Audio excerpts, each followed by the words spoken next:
Be advised, hostile UAV incoming. Securing Charlie. Charlie secure. Fire break down. Hello, Sim here. So I promised you guys that I would do the modem test, and this is the first time I've ever plugged in my Netduma directly into my modem, being a BT OpenReach 1.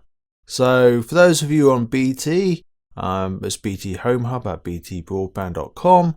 For some strange reason, I had to type in BT on my pre-existing setup. I had the password as blank, but once I typed in BT, hey presto, it worked and logged in and stuff.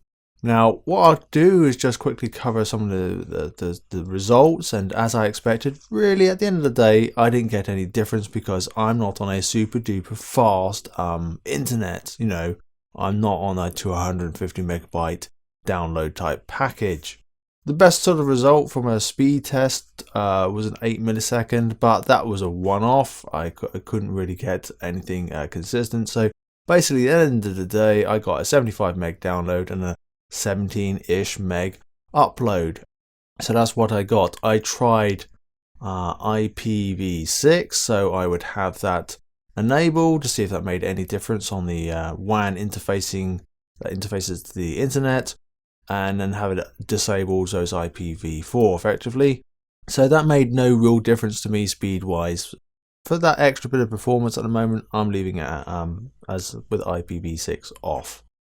But the results were, I would have, you know, the standard setup, and I've got it on reactive at 100%. I would have it on the standard. The next one, across setting, I'll come to that in a minute. You'll see it's like 11. I'm just looking at pings at the moment, 11 and 11, and pretty much, well, okay, 12. It was very between 12 and 11. Pretty much the same sort of settings and same server always.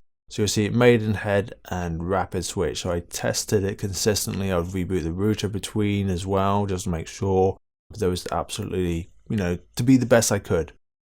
So for me, turbo mode, which is the next one up, you know, and I'm leaving it on there for a while. I'm going to leave it on there enabled for a couple of weeks or so to see if it makes any difference, just in case there's some handshaking going on and I eventually get given some more speed, but I doubt it. So the first result I had to have would be turbo. These two checkboxes that have been introduced turned off. So turned off completely, and I would get 11 milliseconds, 75-ish megs download, and this was the IPv4. So basically IPv6 turned off. Then I tick this box on, and that would give me this. So that was the best result I had. So hence why I'm leaving it with that little tick box on for my BT Infinity. A 9 millisecond ping, so I'd get a couple of milliseconds shaved off, 2 to 3 milliseconds shaved off. I went, I think I'll keep that ticked on for now. Then what I did was then tick this puppy off and tick this one on. Ran it, and I got a 10 millisecond ping. That was the best I could get.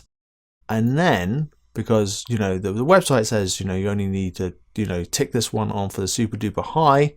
But mates of mine who've got Virgin will have both of these ticked to be able to get the top speed. So I gave that a whirl too, and again I only sort of got 10, and I ran these a few times on the same servers. Obviously it won't always be the actual real physical same server, but it'll be the same cluster of servers to give the most consistent sort of testing that I can do. So I thought I'd do that, give you guys, because I know you guys were interested. So, you know, standard vanilla, reactive 100%, no share access turned off, 11 milliseconds. The standard turbo mode, 9 milliseconds, and this seemed to give me the more consistent. The super turbo, 10 milliseconds. Turning both super turbo and turbo on, 10. And to sort of back it up, so I did a ping test and I went for Maidenhead as well. And you'll see I have a 13 millisecond ping here, 0 jitter and 0 packet loss is what I expected. Now some interesting observations. So I've left it as turbo. So I'm going to quickly go to congestion control just to cover, and I will do some gameplay, and I will do it in core, not hardcore. So I left this guy as reactive. I left it as 100%. I slid these things around and slid them back up again. having released it and then release it back up, make sure it's absolutely 100%, 100%. Host filtering was off. Now, what was interesting is that if I go to settings, and I've reported these as bugs, that because it threw me, as I said originally, on my current setup or my existing setup, the setup that I've been running for the past year or two, I don't have a password. I have to type a password in here.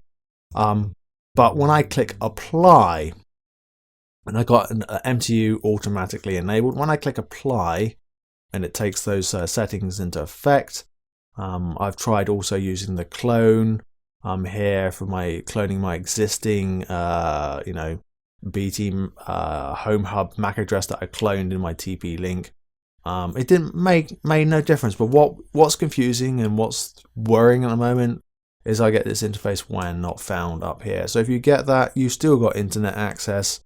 I don't know quite what's going on here. Hopefully they're going to remedy and sort that one out. But what it does mean, which was a bit strange and a little bit worrying, but nothing too worrying because I can use speed test and pingtest.net, is that if I go to internet diagnosis and if I try to run this, which normally works when I've got it plugged up against an existing router, it doesn't. It just falls over internally and says, I'm not going to work.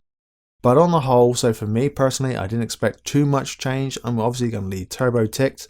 And what we're going to do in a minute is jump into some gameplay that I'm going to record. So effectively my setup right now, whilst making this video, is modem, the Netduma, switch, and console. So I've still got the same number of hops internally that I had before. So it keeps it all the same. And also is, my switch was originally the thing that got swapped out for a Netduma, where originally I had modem, existing router, Netduma, and then console.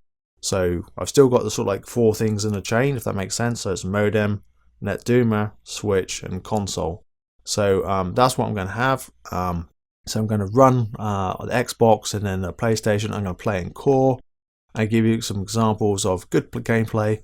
And that's weird. Right now, for the first time doing this live, it's come up and it says, actually, I'm going to work this time round. So very, very strange. So some intermittent bug normally comes up with something went wrong. So that's goodness for once. It showed you that, but you saw the other bug. So interesting goodness. And I'm going to jump over to the gameplay.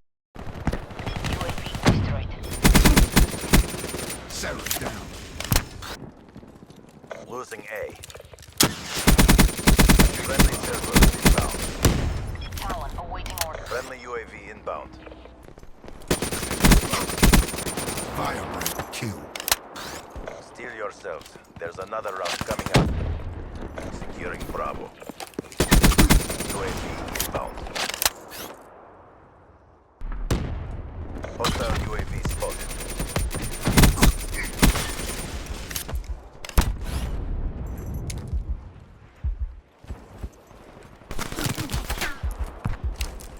Losing C.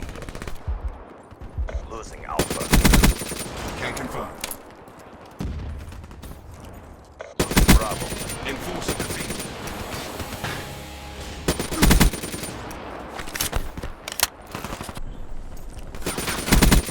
Nice.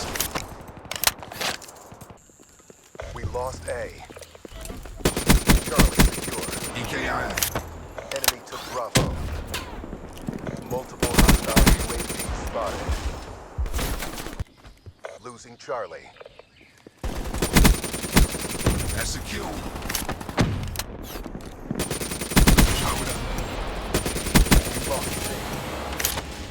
UAV awaiting orders.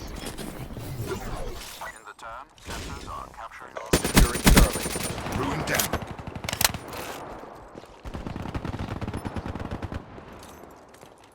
UAV enemy.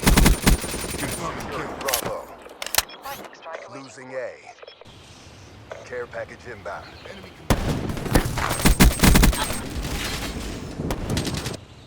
losing A.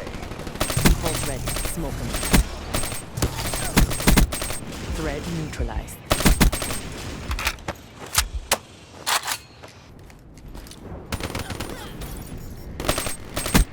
Batter. KIA. Scratch one. Fire. Losing A. Mission pulse ready.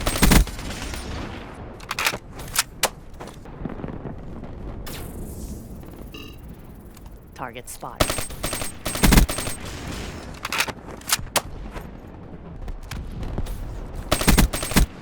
EKIA. UAV awaiting orders. Losing A. Batter. Friendly. Securing C. Losing A. Hostile down. Losing B. UAV down. So I hope you found the video useful, especially with you guys running on Virgin and having to tick both tick boxes. The gameplay in the background should have given you a good idea of how this game can play in core, because the majority of players play core, not hardcore, although I've become more of a hardcore gamer.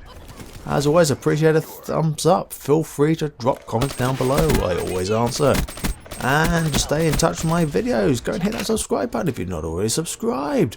And until next time, this has been Sim.